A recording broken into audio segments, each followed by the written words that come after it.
Senzenina, Senzenina, Senzenina, Senzenina, Senzenina. Well, good evening and welcome to this webinar organised by Union Chapel Church. It's one of a series of webinars that we've been holding. We held one on Hong Kong and one to commemorate the anniversary of Namibian independence. And today we are going to look at the issue of the conflict in Tigray. It's an issue that has been part of our concern as a church for a little while. Some while ago we met Moses Walder Selassie, who will be one of our speakers today, and he inspired us really to take an interest in this tragically too forgotten issue. And so, as you will be aware, the conflict became erupted really towards the end of last year, and we read reports of quite horrific humanitarian situation facing the people of Eritrea, Tigray, and Ethiopia generally, and Sudan as well. So we wanted to both to continue in our concerns and prayers, but also to do so in an informed way and see if there's anything that we can do and should be doing in the UK in response to this terrible situation. And we're very honoured to have a very excellent panel of people with considerable expertise to help us and guide us through. I'm not going to say very much. Our speakers will be able to give us, I think, a very good overview of the situation. And for those of us who perhaps don't know too much, I think you'll be able to help us to expand our knowledge. And for those who are very familiar with the situation, I think you too will be able to be helped just by hearing things again, but also if you can and would like to take advantage of the Q&A at the bottom of the your screen, and the chat, which is also available to you. And please take advantage of that. We'll have talks from each of our speakers, and then we'll have a time for questions. But and I'll introduce each speaker in their turn. But let's begin by asking Martin Plaut to explain the situation to us in Tigray at the moment, and also I know that he is somebody who always has very up-to-date information and knowledge about the situation. He is a very distinguished journalist. He is somebody who is very knowledgeable of the situation in Africa generally and in the Horn in particular. And also he is, I know, a very committed journalist. So we look forward very much, Martin, to hear what you have to tell us. Well, thank you very much. It's most kind of you to introduce me in such generous terms. I'm not sure I recognize myself, but I'll live with what you have to say. I'm a senior research fellow at King's College now, and I was the BBC Africa editor before I retired in 2013. And I've written a fair amount on the Horn. But, you know, I'm not from there. I don't speak any of the local languages, so, you know, I'm always an outsider, and I would never suggest for a moment that I know it as well as anyone who comes from there and has such an extraordinarily deep history and culture that goes back not just hundreds of years, but thousands. And it's one of the great honors of working on the Horn of Africa is just the extraordinary understanding that people have of their own history, which is something that you don't get in most of the rest of Africa, because unlike people in most of sub-Saharan Africa, the people of the Horn had a written language. And that, of course, means they can go back in their own records, they can write their own histories, and they know so much about themselves in a way that, frankly, a lot of people from Southern Africa, which I come from, you either have the colonial history or the mission history, or you have archaeological records and memory, and those are not really comparable. I thought I would begin with a PowerPoint presentation, if that's all right with you. I'll just see if I can get the blooming thing to work. You never know, it does sort of happen sometimes. Where am I? Yeah, okay, so I share my screen. Why am I not seeing the PowerPoint? Here we are. Okay, this is the, that should be it. Can you now see the, are you seeing that properly now? Mm-hmm. Good. Okay, let me begin with, just in case for people who are not from the area, this is what we're talking about. We're talking about the Horn of Africa, including Ethiopia and Eritrea, and then between them, the region of Tigray, which is the area where the conflict is now situated. Obviously on the Red Sea, opposite Saudi Arabia and Yemen, with Sudan to the west and Somalia to the east. It is an area which has, as I said, had an extraordinarily long history. The people of Eritrea fought for 30 years to get their independence from Ethiopia. And in 1991, they achieved it. And in fact, two things happened in that year. The Eritreans captured Asmara, and the Tigrayans, who'd been fighting as allies of the Eritreans in that particular moment, captured Addis Ababa. And there was, for a very brief moment, of unity between those two peoples. And it looked as if everything was going to be fine. Sadly, it was not. And I'm afraid Eritrea has sunk into one of the worst dictatorships in Africa. It has no parliament that meets, it has no constitution, it has never had an election since 1991, and it's a one-party state with one person that rules it, Isaias Afwerki. The Tigrayan region extended its rule over the whole of Ethiopia and lost it in 2018. So for a long period of time, they ruled the whole of Ethiopia. And I apologize for people who are from the region, of course, know this very well. And in a sense, it was the loss of that control by the Tigrayans that I suppose sparked off the events that we see today and the terrible conflict that we see in the Tigray region, where, I mean, just today we heard that the USAID, the American equivalent of DFID, our aid wing, says that the people of Tigray are now on the edge of famine or starvation.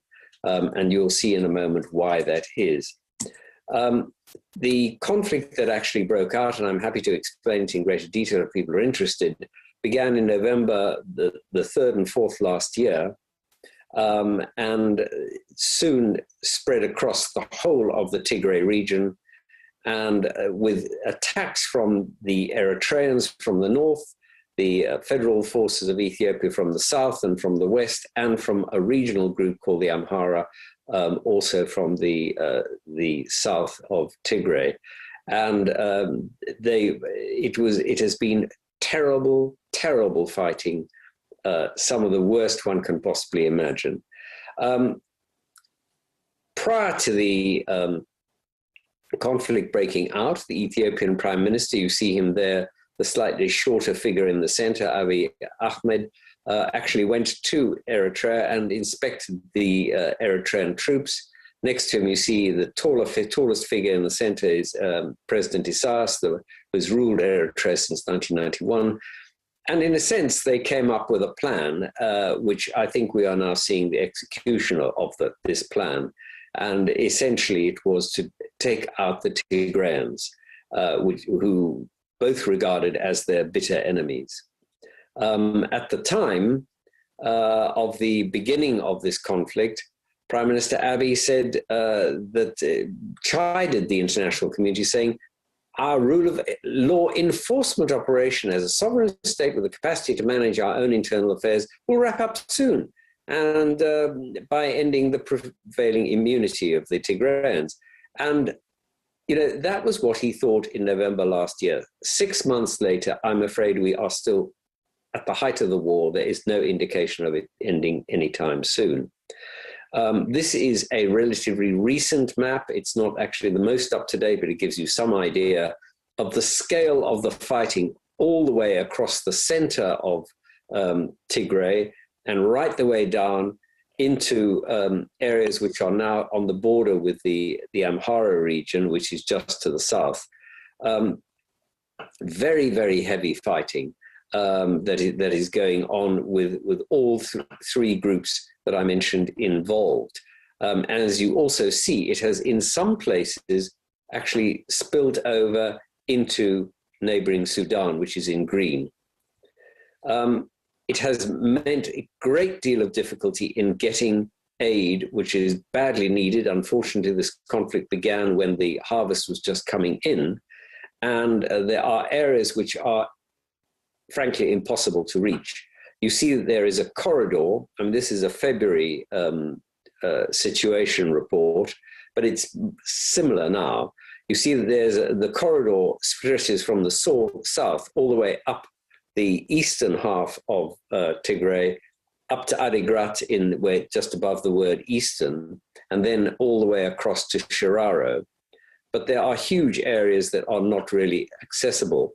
The areas to the west of the word southeastern and to the south of central is the area which is the mostly controlled by the Tigrayans, and the area along the border with Eritrea is controlled by the Eritreans. And the Eritreans do not allow aid into those areas from the south or through Eritrea from the north. There has been a huge flight of Tigrayans into Sudan. Something like 60,000 have fled there to try and escape the fighting. There would have been far more, but the Ethiopian forces have been arranged along the border and are trying to stop the flight into Sudan. There's also a great deal of internal exile, as you can see. People have essentially fled from, as you see, from what's called the western areas, up towards the town of Shiraro with that very large arrow. It is now, Shiraro itself is practically overwhelmed with people. And people have also fled towards Mekele in the center east of the area, which is the regional capital, in the hopes of being secure. And it is a very dangerous situation. One of the most, I'll come on to this. This is one of the most appalling stories of the entire war. There has been, rape has been used as a weapon in the war, frankly, mostly by the Ethiopian federal forces and the Eritreans, particularly the Eritreans, unfortunately. The Tigrayans are hardly likely to rape their own women, but some of the stories about rape, there was an estimate a few months ago that 10,000 women had been raped. Some of the stories are too brutal for me to possibly tell you them on air. They are absolutely appalling. Mass rapes, repeated rapes of women, gang rapes. One story which I can describe, of a grandfather being shot after he refused to have intercourse with his granddaughter. Just utterly appalling, and frankly, something to shame every single man on earth for what has happened. There's been a destruction of factories. Tigray was well supplied with factories. This was a textile factory which was badly destroyed and damaged. Some of the machinery has been looted and taken back to Eritrea. There's also been attacks on some of the extraordinary heritage that that exists in Tigray, which this is one of the sites which is a UNESCO site. This has been shelled.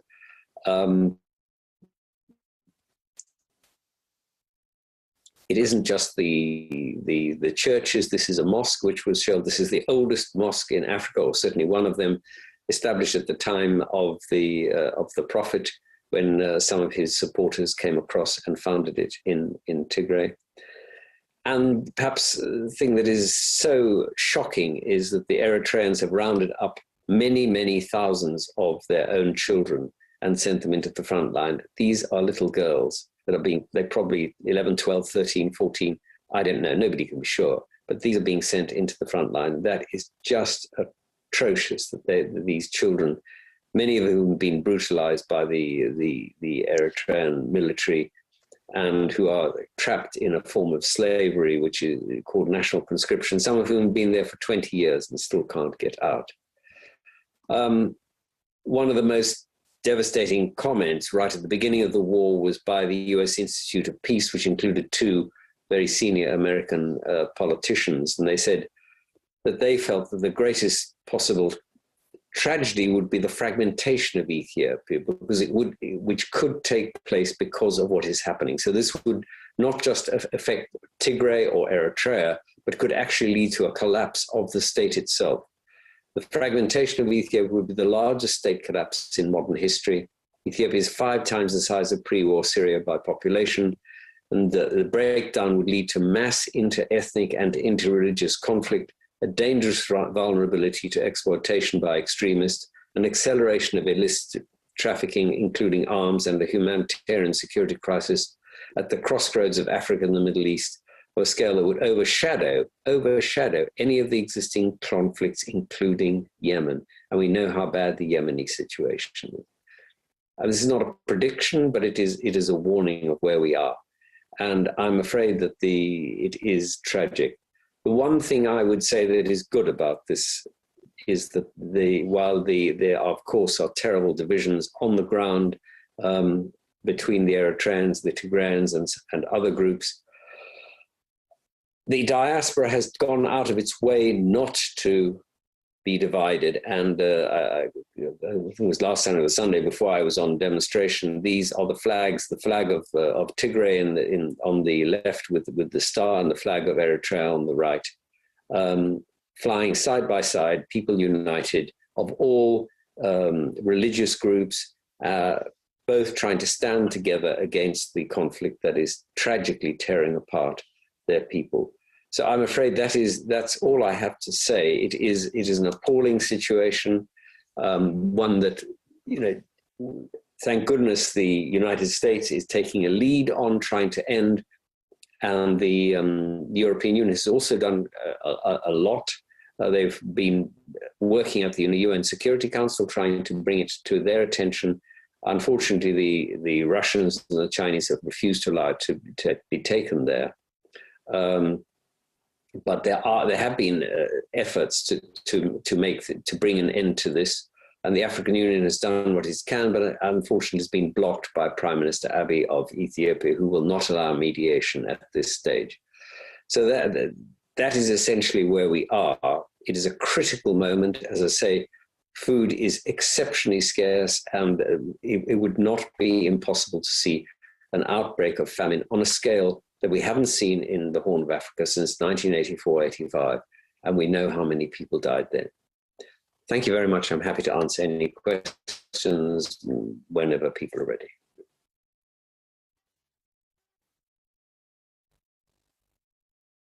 Vaughan, you're muted. I realized that. Thank you. Thank you very much, Martin. That is extremely helpful to us, and gives us a very good overview of the situation, tragic and awful though it is. It's good that you mentioned the unity of the diaspora, because we've tried to reflect that in our meeting tonight. And so I'm very pleased to introduce our next speaker, who is a friend of mine, Dr. Vaughan, who is a development economist, Ethiopian, and I know over many years has taken a strong interest in the politics of his own country. He's a member of the Ethiopian Orthodox Church here in London, so I sort of want to say Happy Easter to you, Vaughan, although our conversation tonight is not very much Easter orientated, but there we go. Okay, so Vaughan. Thanks a lot, Vaughan. Thanks for the opportunity. Indeed, it is Easter, and thank you for your good wishes, but this is not the usual Easter we are celebrating. So the topic which, Vaughan, you have given me is to look into Tigray and the politics of Ethiopia. It's a very broad topic. So I thought probably I may try to kind of narrow it down and look at Tigray and Tagaru. This is the name Tigray people would like to call themselves.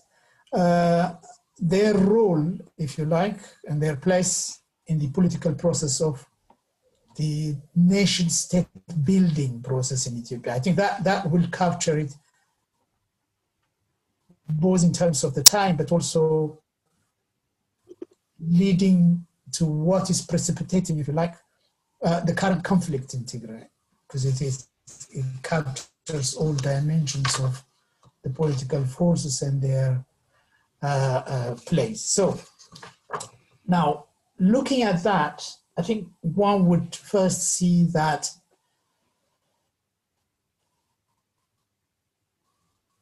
the politics of building the Ethiopian nation state phenomenon, it starts from the 19th century onwards, has always kind of referred to Tigray and its ancient Aksumite civilization with its 3,000 years of history and cultural heritage as a kind of a foundation, its own roots.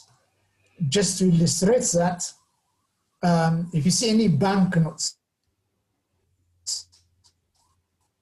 in fact, all the banknotes would have the Aksumite obelisk on the banknotes as a permanent feature, irrespective of who the government is in power and what kind of policy it has towards Tigrayans. So that kind of capsulates, how Tigray is positioned in that process. But nevertheless, despite this value placed on Tigray and Tagaru and this Ethiopian nation building process, this value hasn't really always translated into a corresponding role, place in the political and social economic representation for Tigray and the Tagaru, the people themselves. So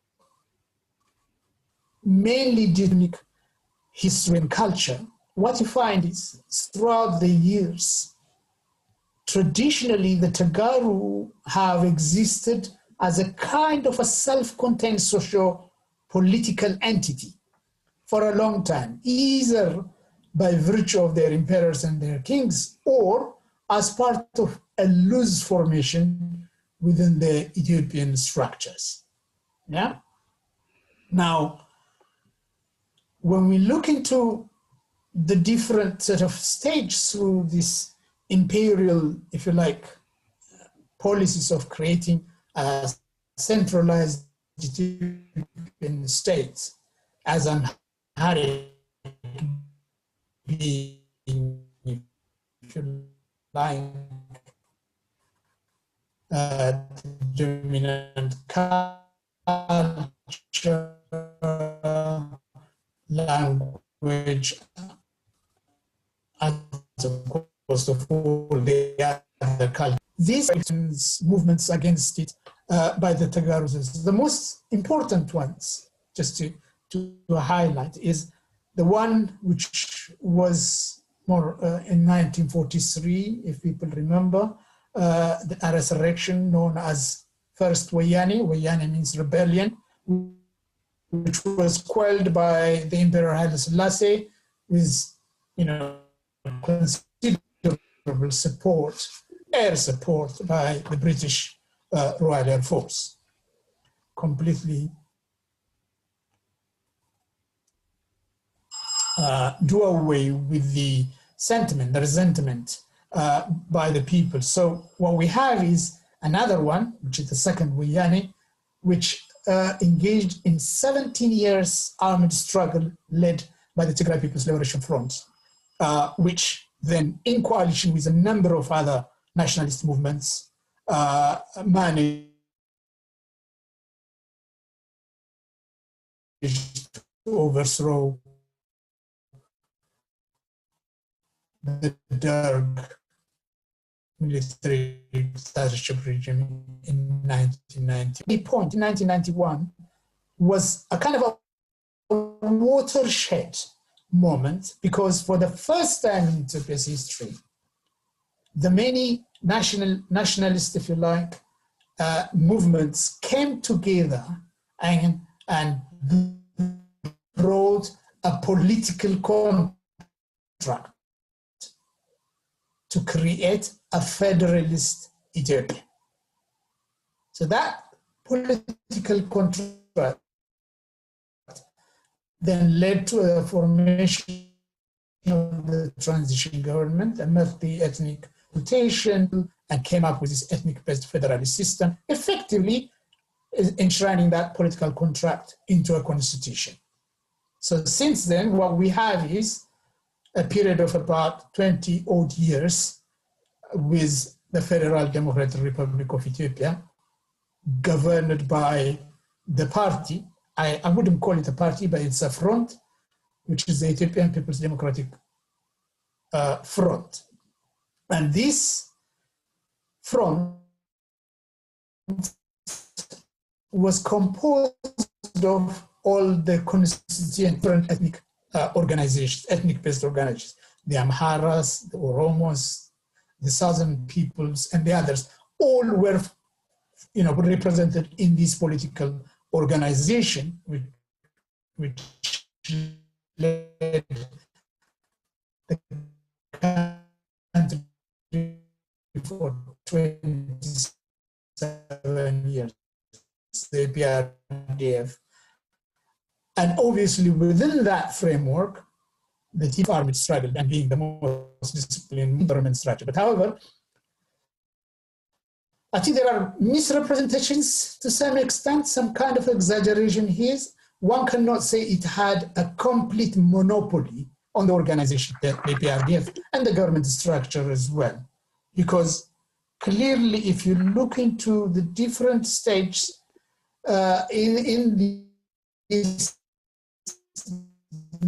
last 27 history, you will see one, the constituent members, whether they are Amhara Democratic Parties, intact in themselves. Just for the interest in 2018, they formed their own coalition and led to this change of leadership in the 2018 process. Now, here what we see is when the new leadership came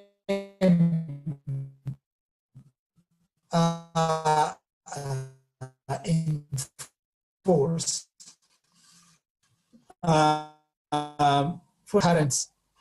Just before the change of leadership came in 2018, probably starting around 2005, but then really developing and emerging more influentially since 2015, is a fracturing within the EPRDF itself, the ruling party itself, as the two other leading members, which are representing the Amhara and the Oromo, came out separately and formed their own separate coalition with what they call an Oromara, Oromo and Amhara Alliance project, which effectively it was designed to sideline the TPLF from the front and abandon the PRDF's political platform. The political platform is the developmental state in terms of economic policy, and the federal political structure, which brought the Federal Democratic Republic of Ethiopia. The second current, political current alongside with this is the revival of political forces which aim to revive the unitized nation state agenda back into play with the aim to eventually replace the current federal system. And the second being this Oromara project, which is based on ethnic congregation, ethnic sort of platform itself. The other one, which is aspiring to be, if you like, as a unitarist Ethiopian political current.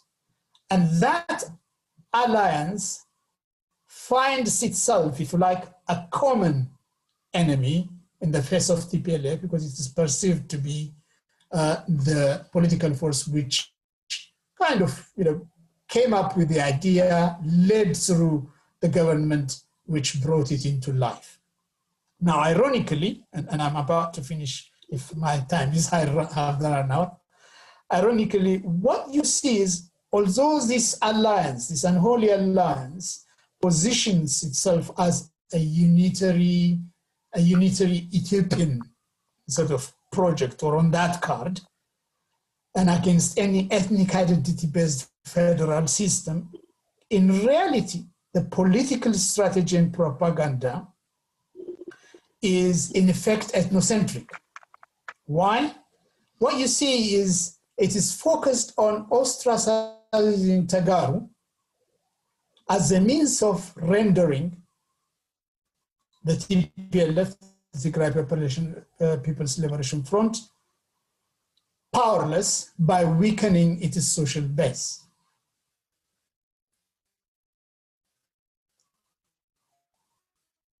This is, in fact, the fundamental reason which Abiy Ahmed, and leading to what Martin has been describing, sort of the humanitarian and atrocity.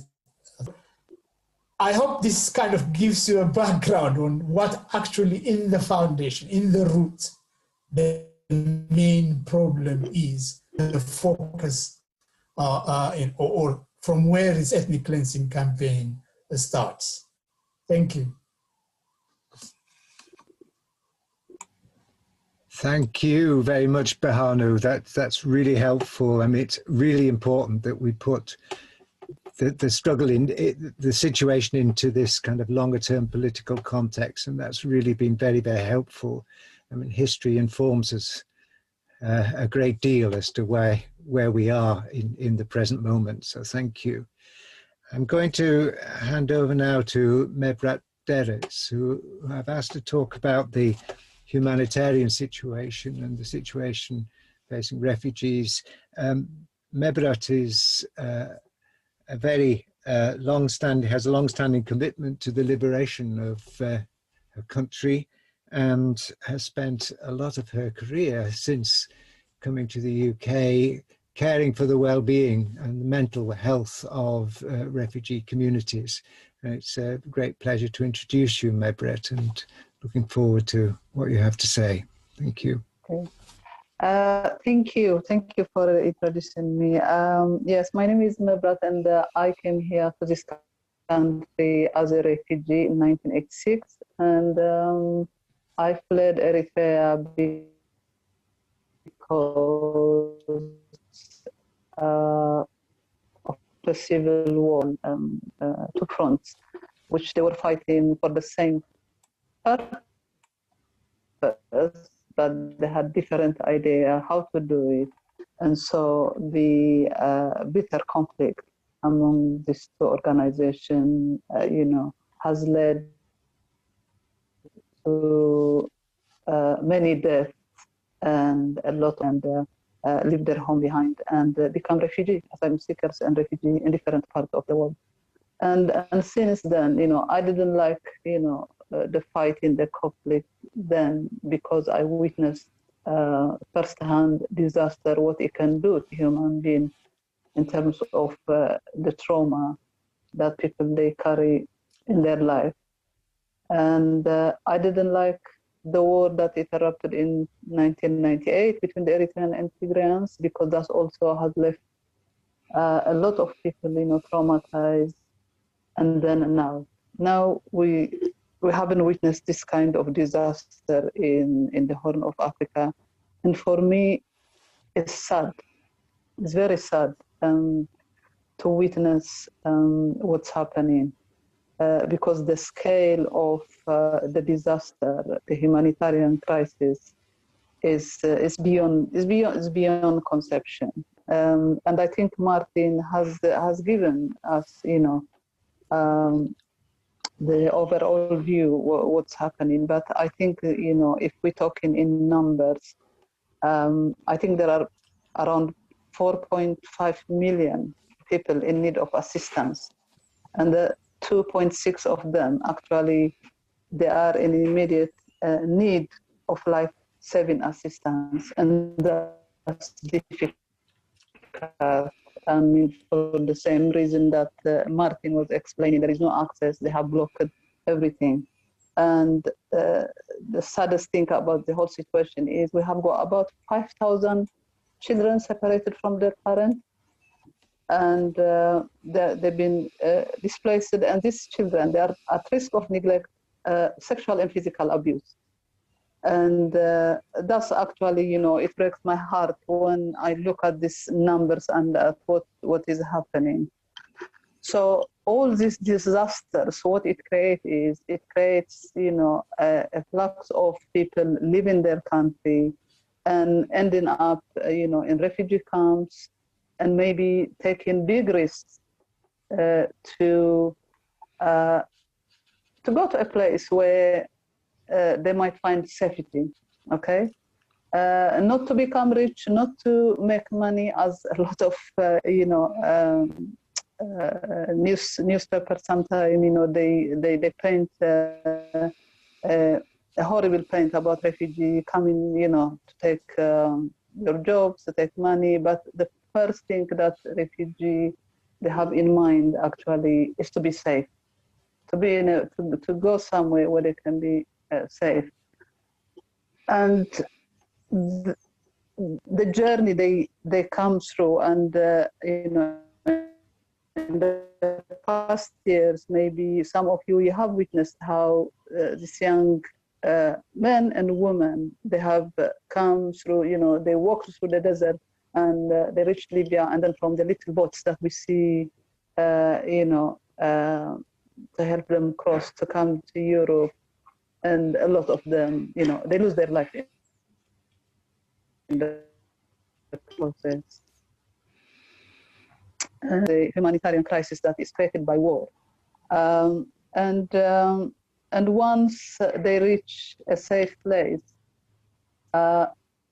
their trauma is not over, actually. So since I've been here, I've worked, the reason I, took the profession to become a psychotherapist is exactly because I've seen so many people, coming here, and no one talk about, no one is to talk about the trauma, and especially in our community, issue of mental health.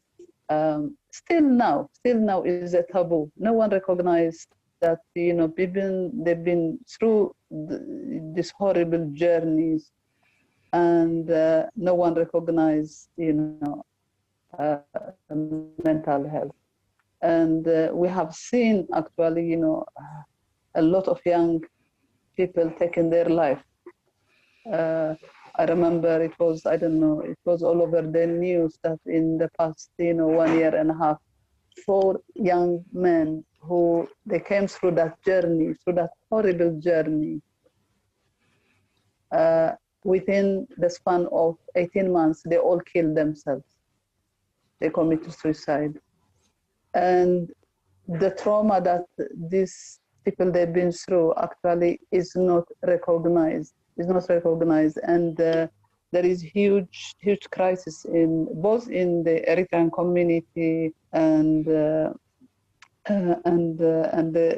Tigrayan and Ethiopian community. There is there is a lot of crisis in terms of mental health, because mental health is not something that people they talk easily, is not something that people, you know, they can ask for help, and is all kept under the carpet, and a lot of people, you know, they lose in their life, and they becoming, you know, risk to themselves, risk to the community, and risk to the host country as well where they live in, because we've seen a lot of violence, we've seen a lot of you know, killing and suicide. Okay, so that's the consequence of the war. You know, the temporary people being displaced, that they need food, they need shelter, but I think the long-term impact on the mental health of the refugee is quite huge. And then, you know, when once they reach a safe place, like in the UK here, I think, you know, what people expect is that, you know, they are fine, they can work, they can go to school, whatever you know, is here. But I think the trauma of the refugee, because it started when they were travel, you know, the journey when they traveled. So people, they talk about post-traumatic stress disorder, but for refugee is not a post, okay? Is past trauma and then current trauma, because their asylum, you know, process is quite painful, and you know, and there are, you know, very punitive social measures that have been taken, like, you know, they make the appeal process very very hard.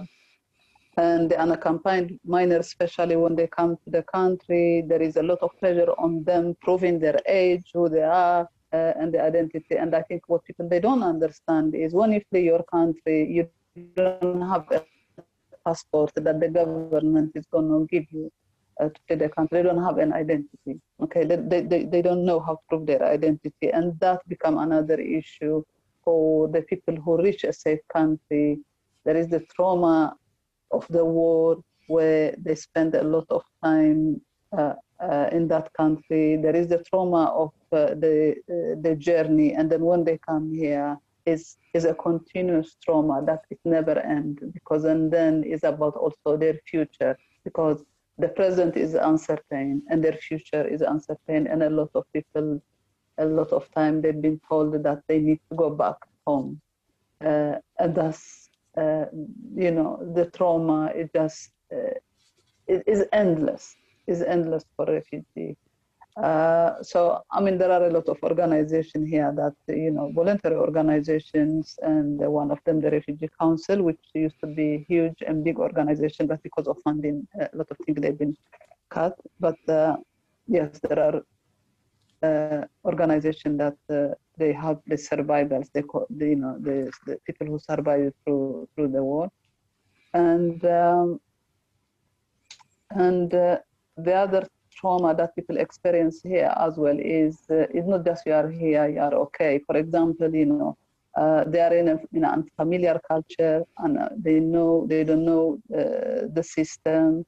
They have got a lot of knowledge about a lot of stuff. You know, loss of social support, separation from other family members that they don't know whether they are alive, because when you flee your country, people, they are dispersed everywhere, and particularly, you know, the young children who they travel without their parents, and they don't have you know, they don't have a social context, they don't have anyone that can guide them. So that's a big issue.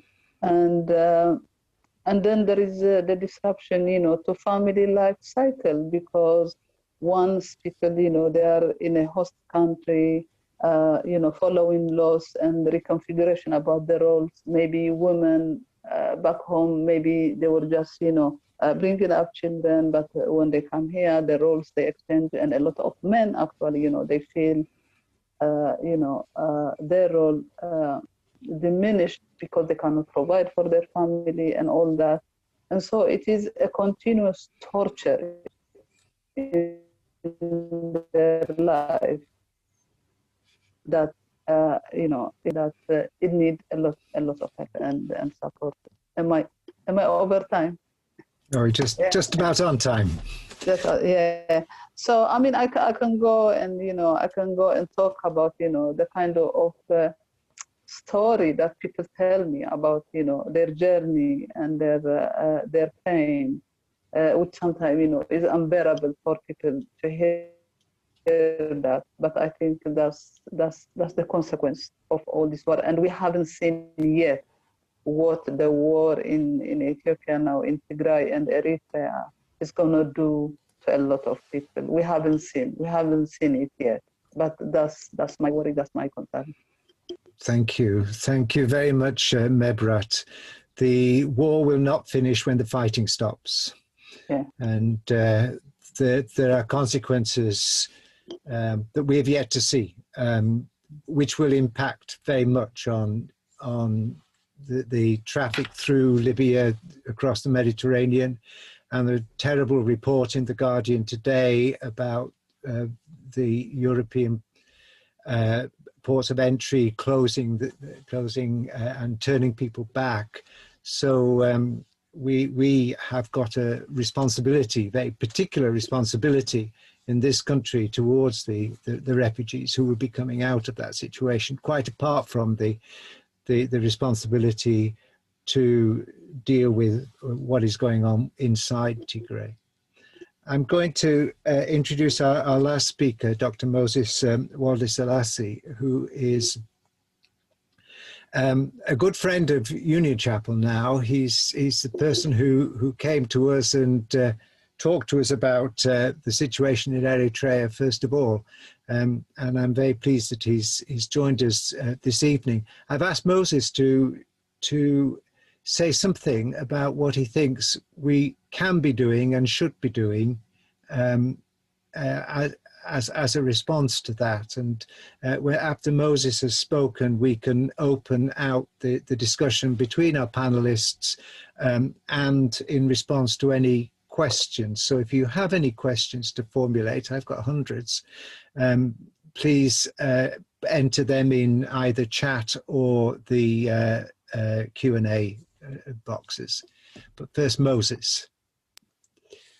Good evening. Thank you very much. It's a privilege to be here today. And I would love to thank you, all of you, who is spending your time, giving your time this evening to Eritrean people, Tigray people. So my name is Moses Walde Selassie. I'm Eritrean. I speak well Amharic. I speak well Tigrinya. I speak well Danish. So I made a bit of presentation. Let me share, if I can share my presentation. I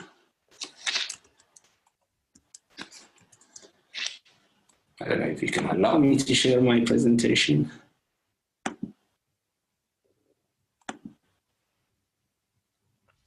Can you see my presentation? Mm-hmm. Can you see? Yes, we can see. You need to put it on to, that's it. Yeah.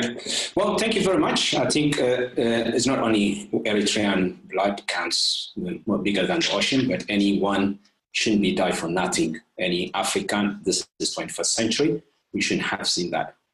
But before I open my session, I wanted you, for the Eritrean, for the Ethiopian, for the Tigrayan, for the Muslim, is Ramadan. I wanted you to happy Ramadan. For the Eritrean, for the Ethiopian Christian who had Easter, happy Easter. And I want to take 30 seconds, holding my heart, all of you, if you could do that, and pray for 30 seconds for the memory of people of Eritrean and Tigray people, even the Amhara, all the other ethnic group being pushed to the military for this war, just for 30 seconds. And think about that. If you are in the war, what would you do? Or see the two kids, one is from Syria, one is from Eritrea in the Mediterranean. What responsibility do we have when we live in this country in peace and democracy? I give you 30 seconds, go ahead.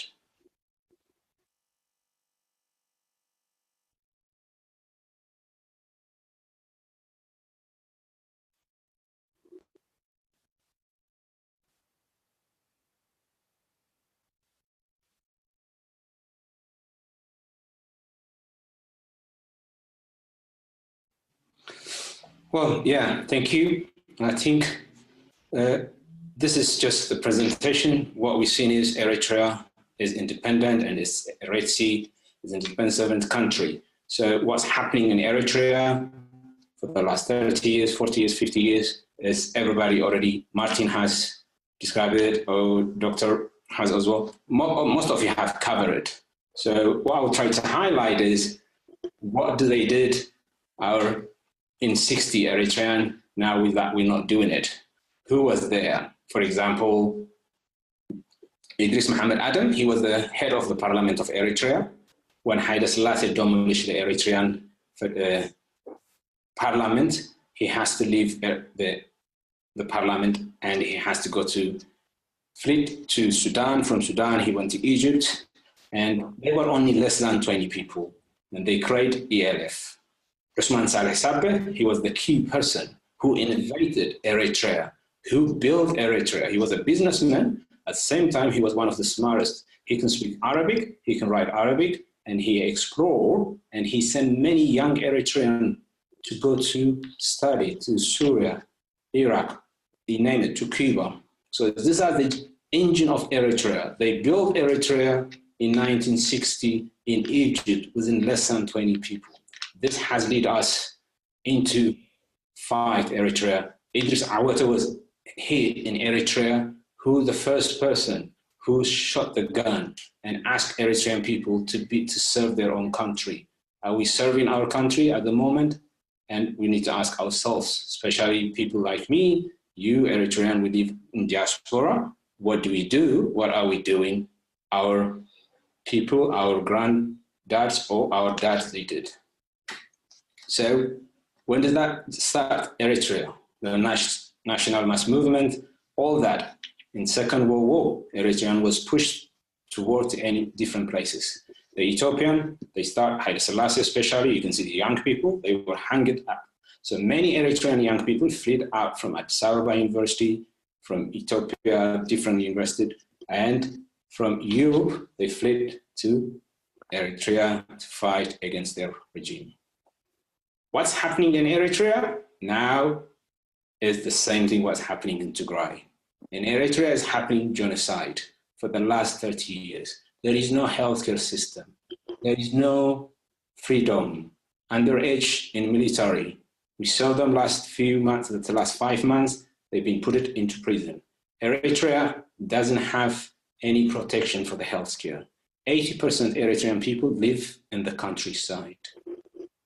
Out of 80%, we have 2.4 million. I estimated 4 million of Eritrean live in Eritrea, but they are in a great challenge, death and life as well.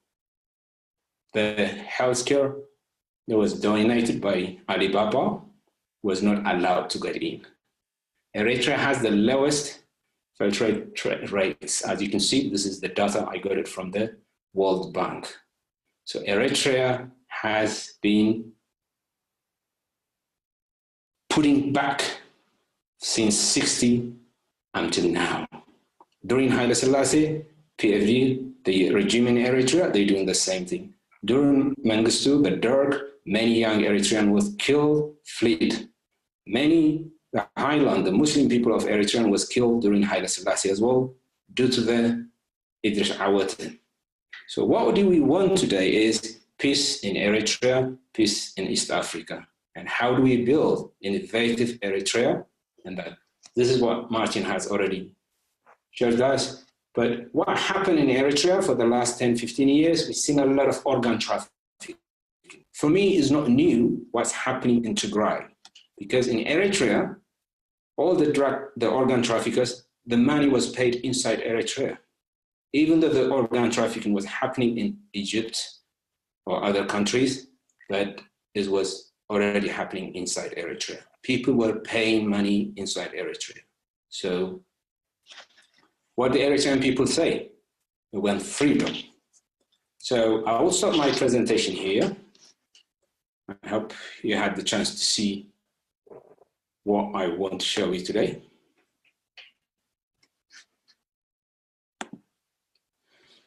So the question I have is, we saw all these problems, and how do we solve problems, and how do we go out of this issue. The main problem is the war for me was against Eritrea.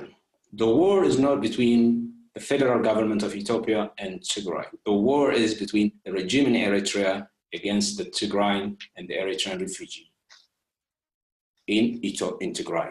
We had 4 refugee camps. Those refugee camps was built by Norway. The 2 refugee camps was destroyed. From his start, he talked about 7,000 Eritrean refugees being kidnapped, put it back to Eritrea.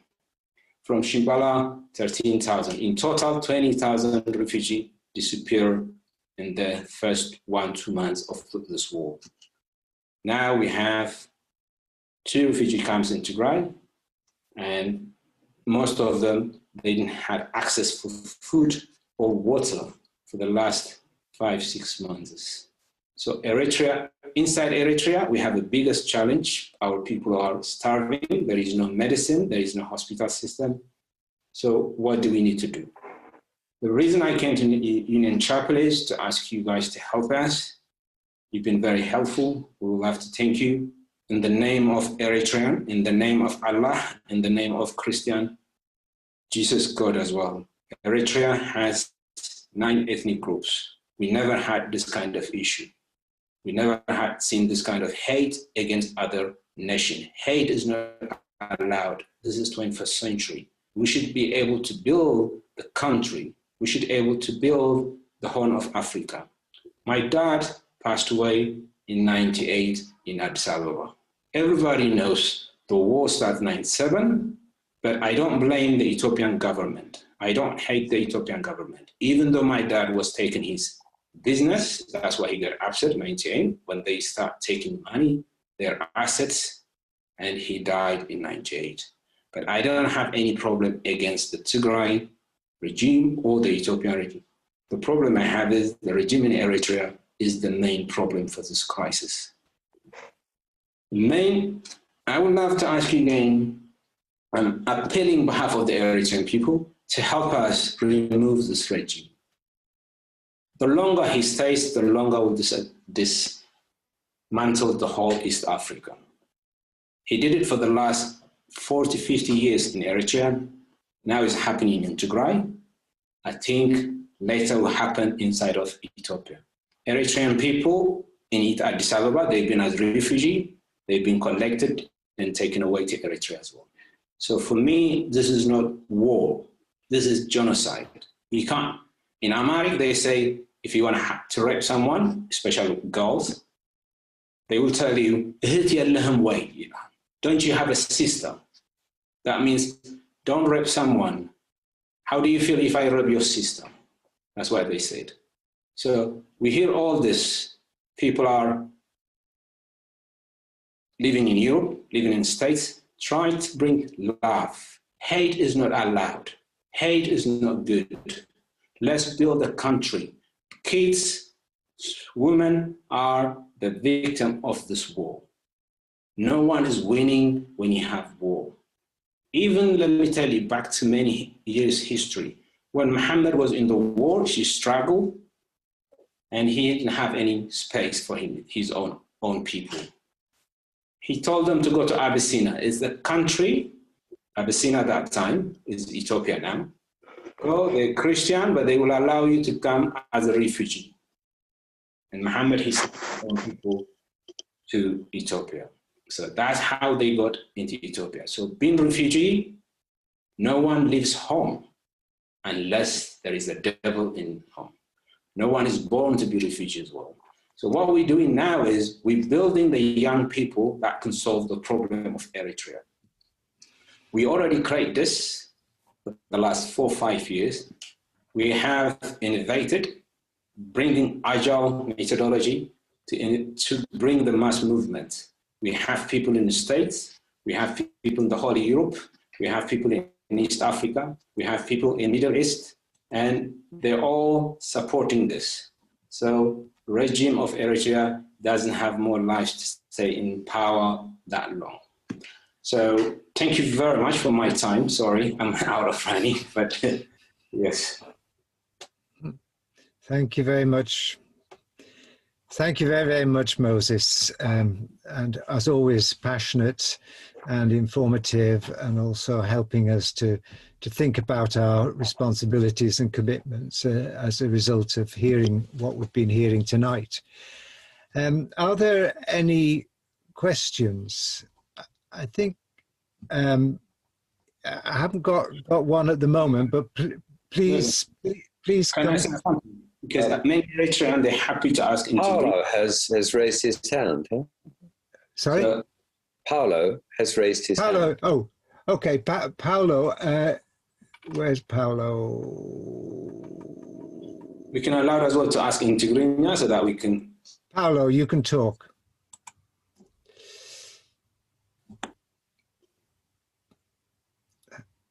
Paolo, you're on mute.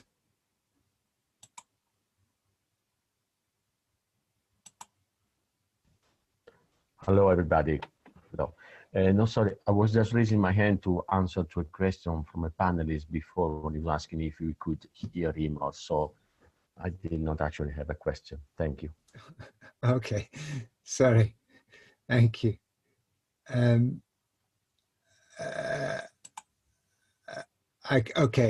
don't know how to take you off now.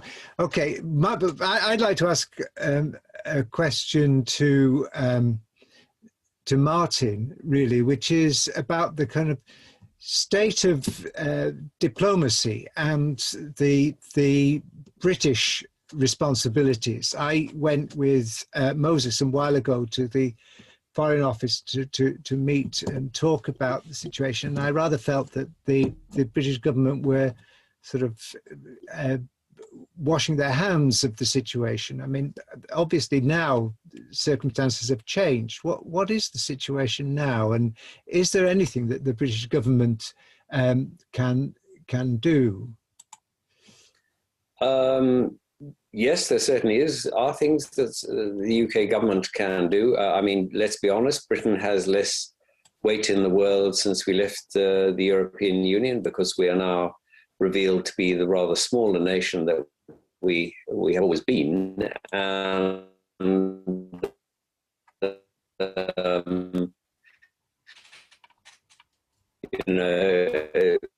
at the same time, we do have major, after Britain liberated it from the Italians in the 1940s during the Second World War and held it until it was then handed to the United Nations, where they decided to federate it with Ethiopia. So, in a sense, we have a hand in that decision. Also, of course, our position on the UN Security Council means that we have the ability to raise these things. Now, I'm not trying to suggest that Britain has done nothing, but it is certainly not a priority. It's not even as high a priority as it is for the European Union or for the Americans. I mean, the one is President Biden, who has now appointed a special representative who for the Horn of Africa, which is a major step forward.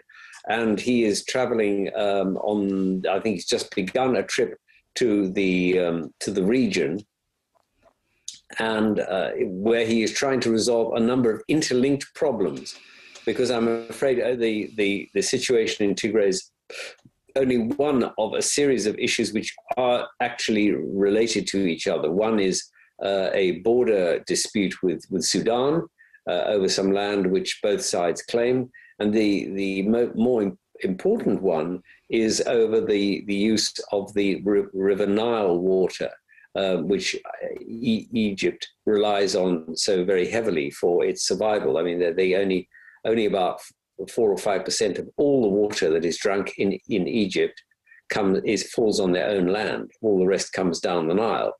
And because Ethiopia has built a dam on the Nile, even though it's only a hydroelectric dam, the Egyptians are absolutely in despair about it. And Ethiopia basically says, well, it's our dam, it's our water on our land, we'll do what we want.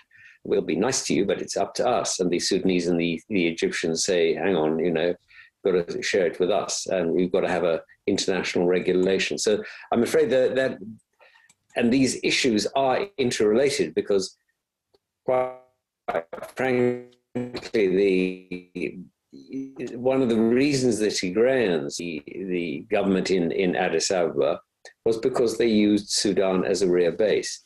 Now, at the moment, Sudan is providing homes for refugees from Tigray, but if the war continues, and there's no suggestion at the moment that it's going to stop, then it's quite possible that resupplies for the fighting in Tigray will come through Sudan. And that means their position is really very influential. So will the Biden administration be able to unscramble this? Very difficult. As I said in my talk, the African Union tried to appoint 3 mediators, good people. Ellen Johnson Sirleaf of Liberia was one of them. Hang on, is she Liberian? Liberia, yes. Yes, I think she is. Yes. Yeah. And, I mean, there's some really senior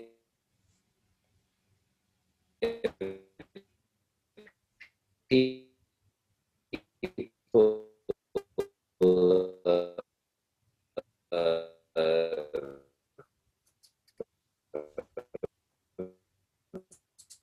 from Southern Africa as well, and they could have sorted it out, but I'm afraid is traditionally is not something that is part of the sort of Orthodox or Muslim tradition, and he genuinely, I think, sometimes believes that he is inspired by God to guide Ethiopia.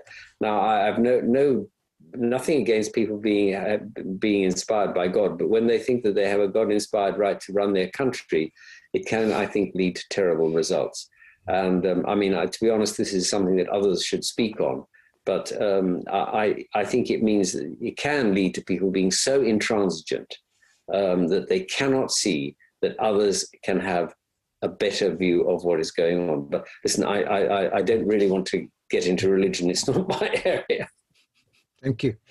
That's very helpful. I mean, there's a question from Tom Minney, which is, what is likely to bring changes to the situation and which countries are the most influential? I don't know which of the panelists would like to say anything about that. Bahanu, would you have any thoughts?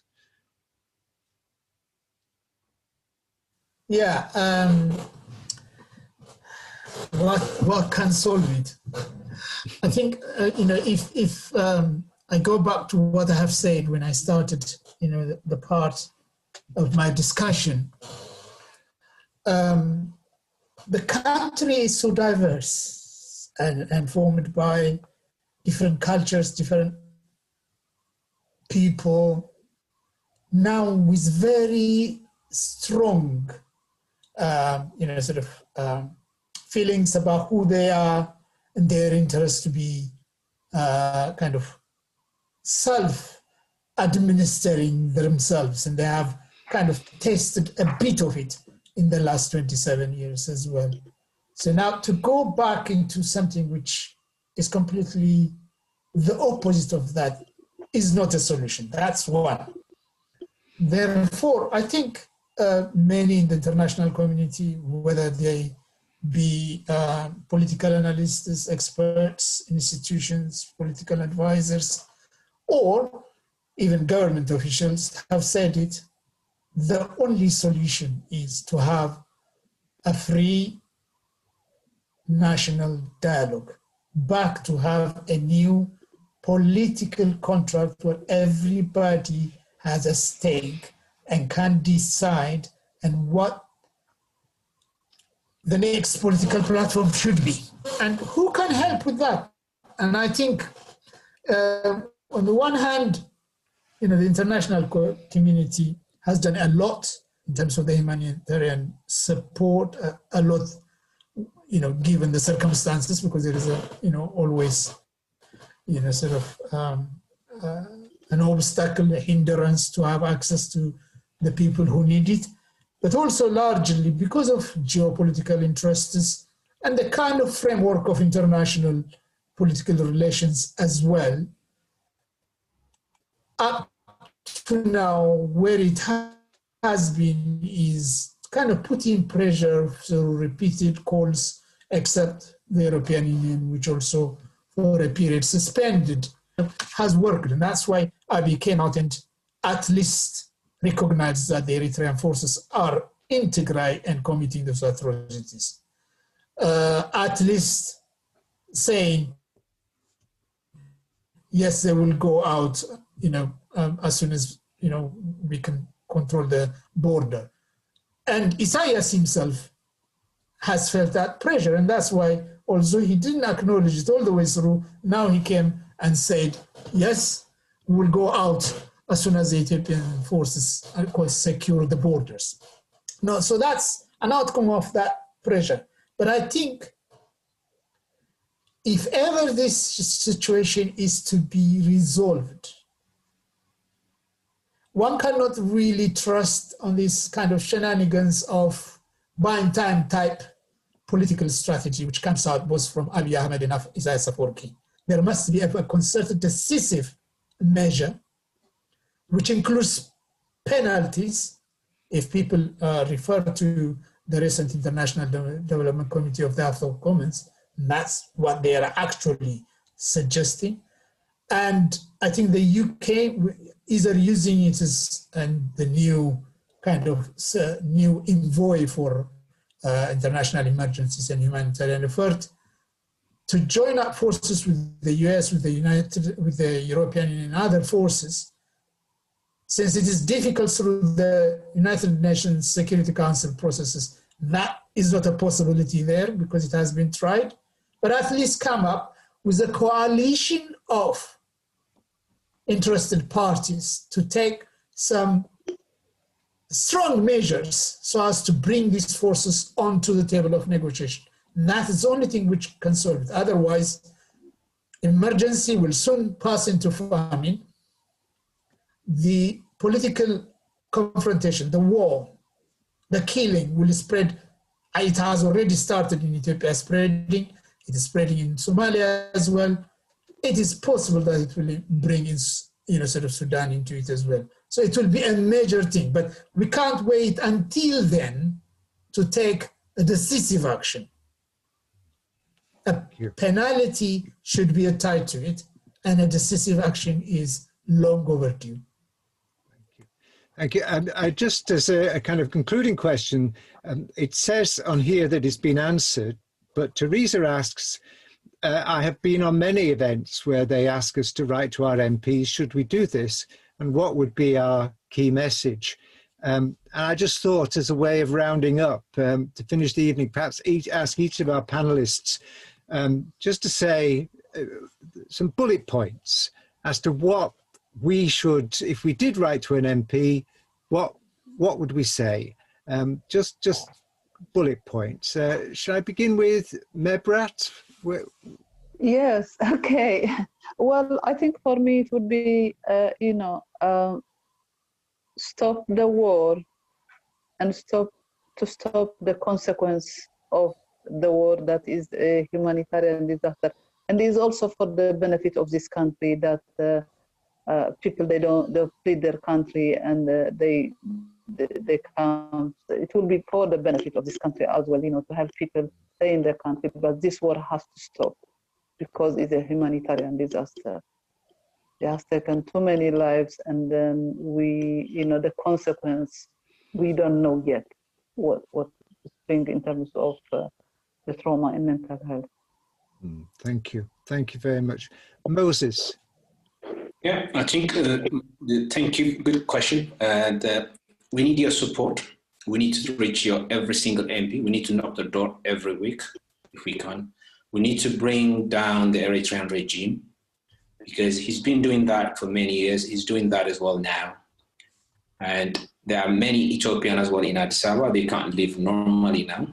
So your help, the British government and the Church of Union Chapel, the Church of England has responsible as well to help us on this. People are dying for nothing.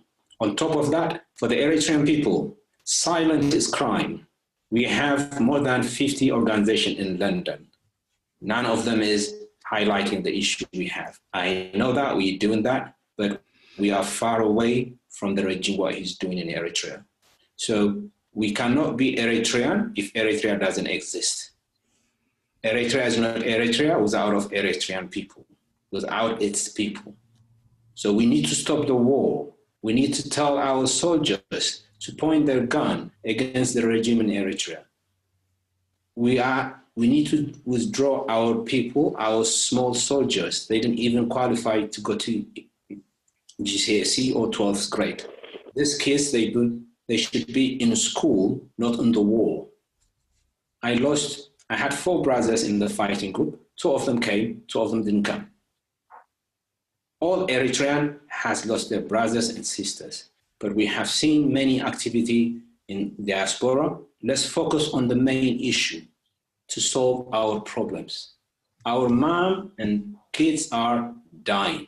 In the minimum, I would say, in this war, a minimum 60,000 Eritrean soldiers has been killed or disabled in this war. This war was not easy. When you go to war, the bullet, it comes on the 2 directions. There is no one way. You can't win when you go to war. So we need to stop this war. We can't just support. There is no justice. You can't try to wipe up the whole Tigray. You can't wipe up the whole Eritrean people. People live. Regime stays for a few years. This is what the priest of Eritrea say, who's in prison now. Pastor of Eritrea, say the regime stays for 3 years. Haile Selassie did try it, and the regime, what he's doing is exactly what he did. So this is my appeal to Eritrean people, the Muslim, the Christian. This event is not about the church, it's not about the Christian only. This event was to highlight about the problem of the Tigray people, the Muslim people of Tigray, the Christian people of Tigray.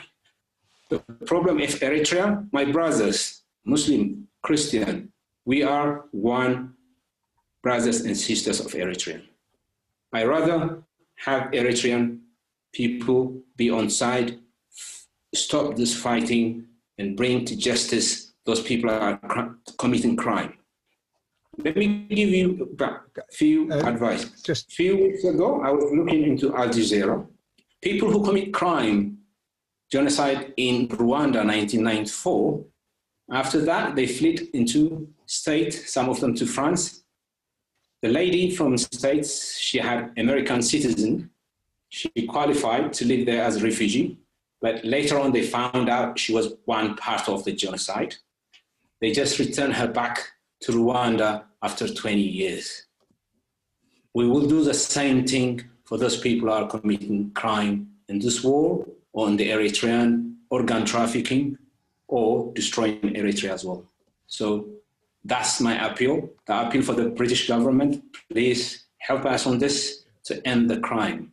The question was asked, who do we need to support us on this? The Red Sea is very important for the business of channel. We saw the big boat got stuck and how many millions was stopped. So this is very important for the rest of Europe as well. Regarding the refugee, UK, the rest of Europe get fed up with refugee.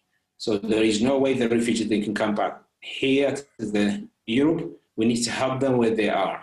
So I'm appealing to Eritrean people, when you celebrate your Christmas, your Easter, your Eid, we have young children in the refugee camp, more than 50,000 Eritrean people.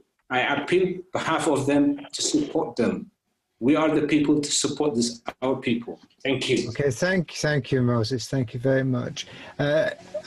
Martin, we're just doing a quick round. What we'd write to our MP if we were to take some action as a response of today.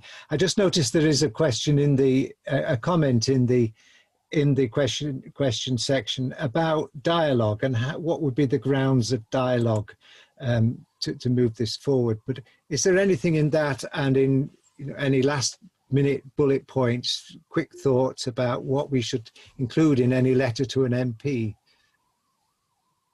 Well, I mean, two things. I mean, in the end, all conflicts there's only one way out of a conflict unless it is complete surrender, and that is dialogue.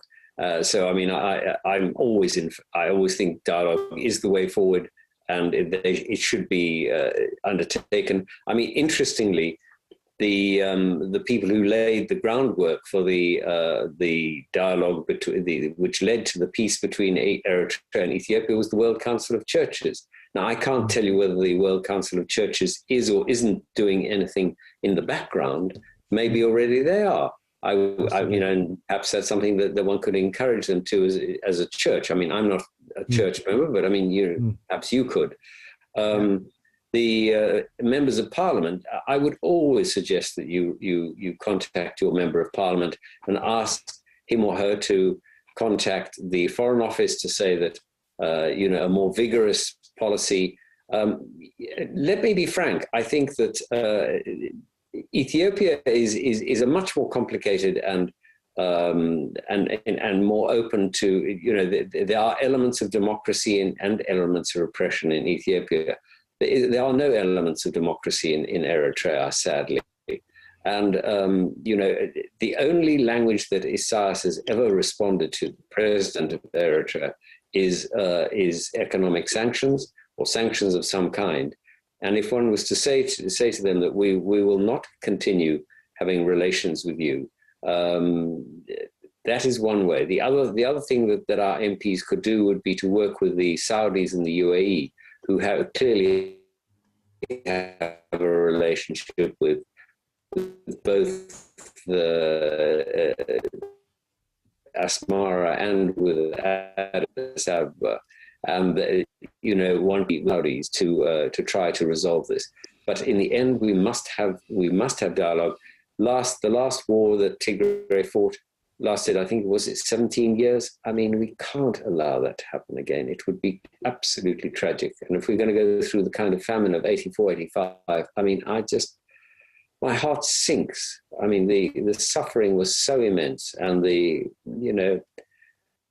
let us not forget that those images of quorum, which motivated the whole world, were in the area which is now where the fighting is taking place. Can you imagine if we go through that again? I just think it would be beyond horrible, beyond terrible, to have to suffer, for the people to have to endure that once more. We have to act. Sorry, I don't mean to. No, thank you.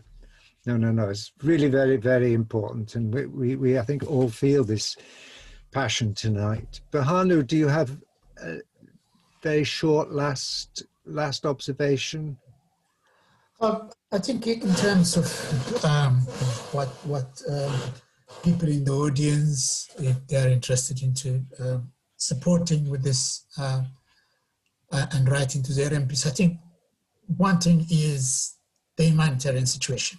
Still, also, there are some reports that are suggesting there is improvement, and Martin has pointed to some corridor being opened there. Still, there is no unfettered access for humanitarian aid. And that is the first most important issue, and pressurizing all parties to ensure that there is unfettered, free access for humanitarian. So that's the first one. But for this to happen, you will need cessation of hostilities. The Eritrean troops, although they are saying they will be going out, they should be a verifiable, independently verifiable withdrawal, because there are information that they are changing uniform there. And also, you need to think broadly about Ethiopia, the Horn of Africa, and I think the UK, yes, on its own, it may not be able to do it, but through its international networks and reputation, it is a power, which can make influence, but it hasn't been vocal enough, to my understanding, in terms of really standing against all the atrocities which are going on. So writing and emphasizing that to our MPs will help. Thank you. Well, thank you to all our panelists. I think I'm very quick to this. I think every single Ethiopian have responsible for this. So what I'm going to appeal is many soldiers from the Ethiopian are being killed or wounded in this war. So we need to heal the hate, and Ethiopian and the Tigrayan people have to come together to solve this problem at the first starting point. The second is we need to put pressure, because the European has stopped to give any fund. Ethiopia has been in war for the last 6 months, but for the last 2 years, the GDP of Ethiopia has gone badly. So if the country doesn't innovate it, the whole Ethiopia will be in crisis. We don't want to see this crisis again and again. Ethiopia can feed the rest of Africa. So reaching the MP, we need to put pressure on them to help this as well, because this is one of the tip point of the Horn of Africa. If this war doesn't stop now, it would spread for the rest of Horn of Africa.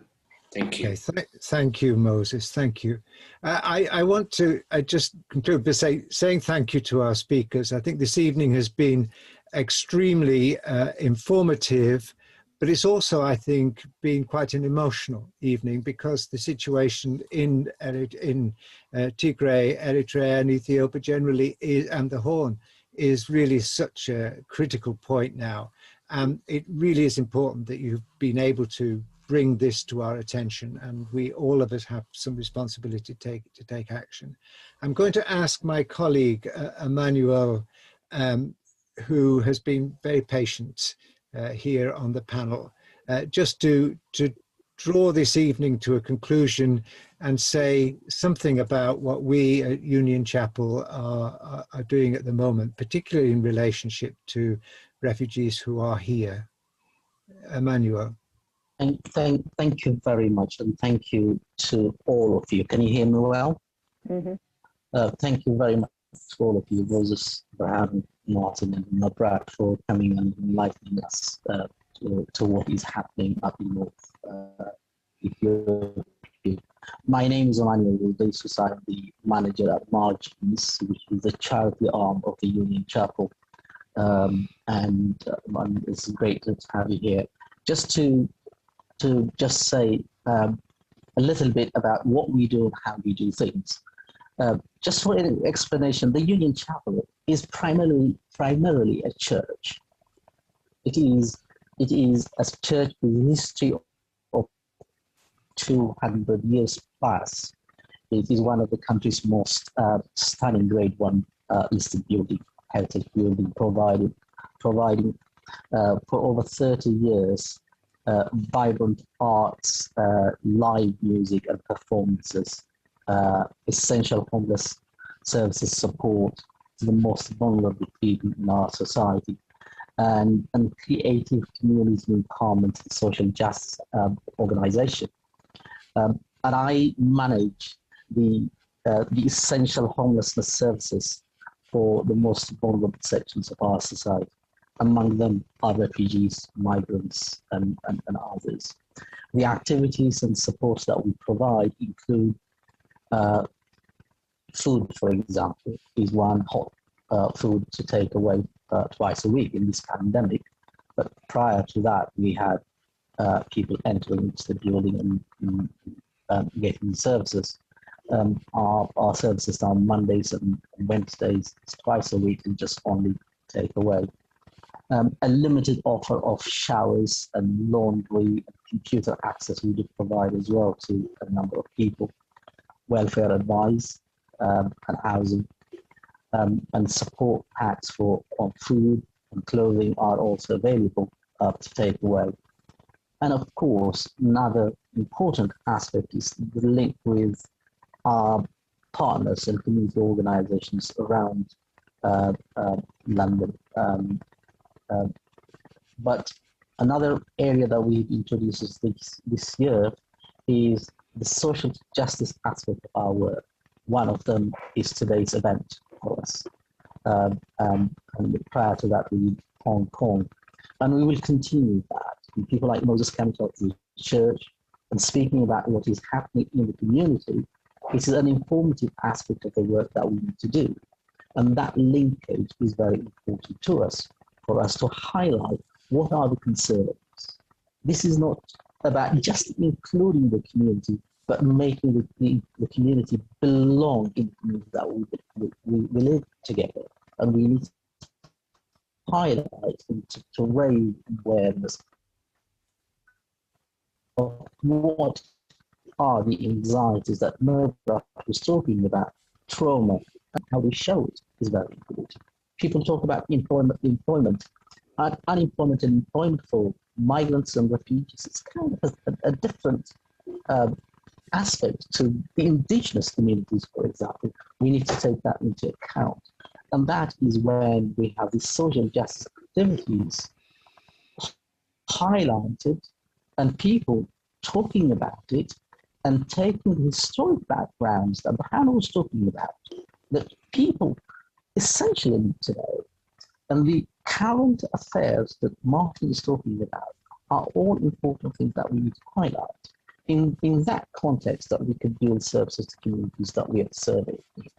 And hopefully, what we provide will be kind of a service to the whole community, where everyone belongs in one place and solving those problems that we face together. And it's been very traumatic year for us, and especially for those marginalized communities in our community the last year. Not only the war that was happening in the Horn of Africa, but the pandemic in itself has been quite problematic for a lot of the communities that we try to serve. And that is an area that we are going to work on, and social justice and community development will be a part of it for us to work on that. And we need the communities like you to tell us what is happening and how we need to shape it, instead of us just shaping what we need to do. Again, I can be contacted at the Union Chapel. My name is just the first name Emmanuel with this at unionchapel.org.uk, and I will be available to discuss further activities that we could highlight. Finally, thank you very much to all of you for coming and joining us and highlighting the situation that's happening in North. Thank you. Thank you, Emmanuel, and thank you once again to everybody. Before you close, a good evening. Text message saying, how do we get urgent action to help? That's what they say on the text message. Yes, I think that is something to include in the letters to the messages to the MPs, because humanitarian aid and that also contacting the Foreign Commonwealth and Development Office. I mean, that is really important, and also if people have contacts with aid agencies as well, see what they're doing. I mean, I think we can see what Christian Aid are doing. We can see what CAFOD are doing, and Oxfam. I mean, we have these kind of contacts. Anybody has contacts with aid agencies, but I think really that the large scale aid will come from government sources rather than the charities. Charities will be delivering them, but not. So thank you again, and as I said, have a pleasant evening. But really, I think we'll all go away just being a little bit disturbed at what's going on, and want to do anything we can to change it. So thank you, and have a good evening. Thank you. Thank you very much. Thank you. Thank you. Thank you. Have a lovely evening. Bye. The same to you. Thank you very much to all of you. Thank you. Bye-bye. Bye.